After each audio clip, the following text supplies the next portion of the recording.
하나님이 당신을 완전히 버리셨다고 느끼는 그 순간, 당신은 혼자가 아닙니다. 그 어둠 속에 숨겨진 진실이 있습니다. 당신이 지금 경험하고 있는 그 고통스러운 침묵, 그 영적 건조함, 그 버려진 느낌은 사실 하나님의 깊은 사랑의 표현일 수 있다는 것을 아십니까? 시편 22편에서 다윗은 이렇게 절규합니다.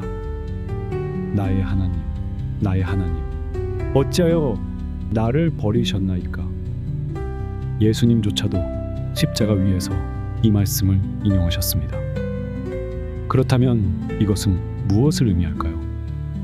하나님의 침묵이 버림받음의 증거가 아니라 오히려 더 깊은 관계로의 초대일 수 있다는 충격적인 진실을 직면해야 합니다. 당신이 느끼는 그 버림받음의 감정은 사실 영적 성장의 필수적인 단계일 수 있습니다. 중세 영성가들은 이것을 영혼의 어두운 밤이라 불렀습니다. 이는 하나님이 당신을 더 깊은 신앙의 차원으로 이끄시는 과정입니다. 당신이 의지하던 감정적인 경험과 영적 위안을 잠시 거두심으로써 하나님은 당신이 그분 자체를 더 순수하게 추구하도록 만드시는 것입니다. 이사야 54장 7절에서 8절, 하나님은 이렇게 약속하십니다. 내가 잠시 너를 버렸으나 큰 긍휼로 너를 모을 것이요, 내가 잠시 분노하여 내 얼굴을 가렸으나 영원한 자비로 너를 긍휼히 여기리라. 이것은 하나님의 침묵이 영원하지 않다는 강력한 확신입니다. 당신이 하나님의 부재를 느낄 때 그것은 실제로 그분이 당신의 영혼 깊은 곳에서 더 깊은 작업을 하고 계시다는 증거일 수 있습니다. 마치 조각가가 아름다운 작품을 만들기 위해 망치로 돌을 내리치는 것처럼 그 과정은 고통스러울 수 있지만 결국 작품은 완성됩니다. 첫 번째 진실. 당신이 느끼는 이 버림받음은 당신만의 경험이 아닙니다. 성경 전체에 걸쳐 하나님의 위대한 종들조차 이러한 시간을 겪었습니다.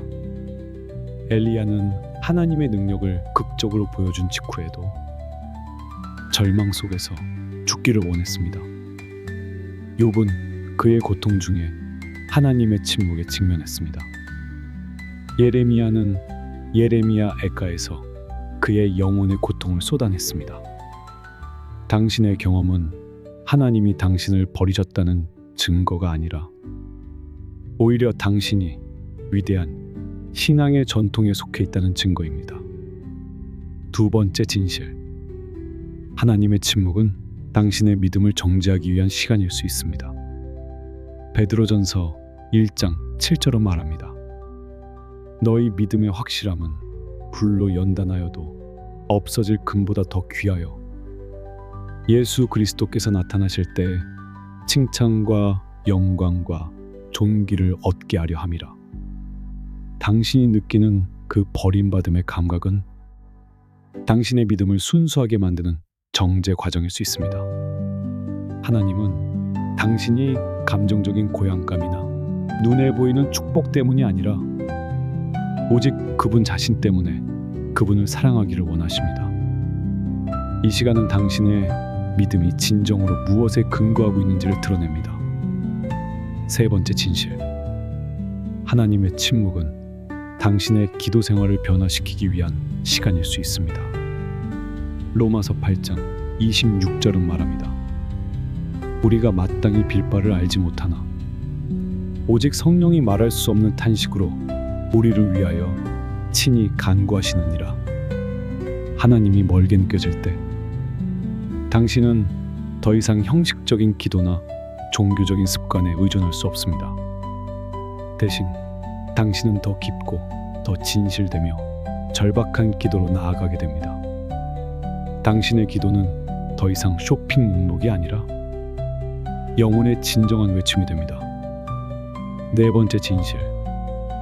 하나님의 침묵은 당신을 더 큰 사명을 위해 준비시키는 시간일 수 있습니다. 모세는 광야에서 40년을 보냈고 요셉은 감옥에서 오랜 시간을 지냈습니다. 다윗은 왕으로 기름 부음을 받고도 수년간 도망자로 살았습니다. 예수님조차도 공생애를 시작하기 전 40일간 광야에서 시험을 받으셨습니다.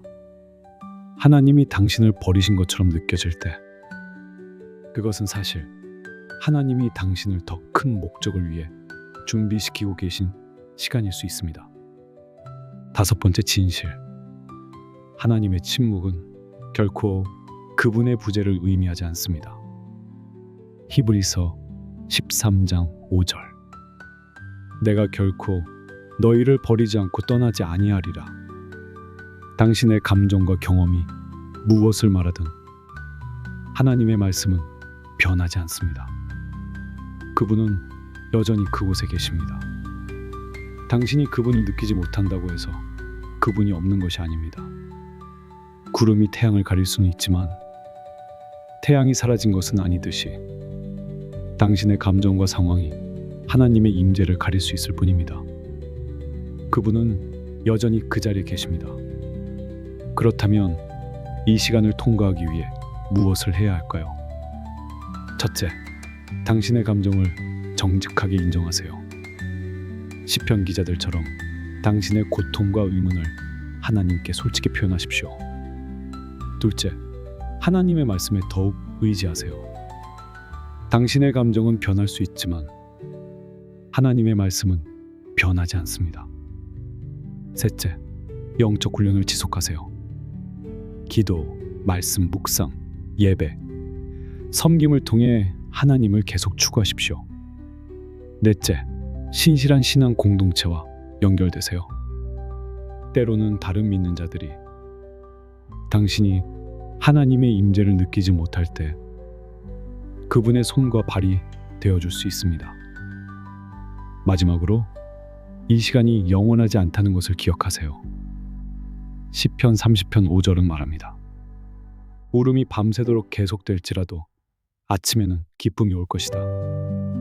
당신이 지금 경험하고 있는 이 영적 사막은 당신의 종착지가 아니라 통과해야 할 여정의 한 부분일 뿐입니다.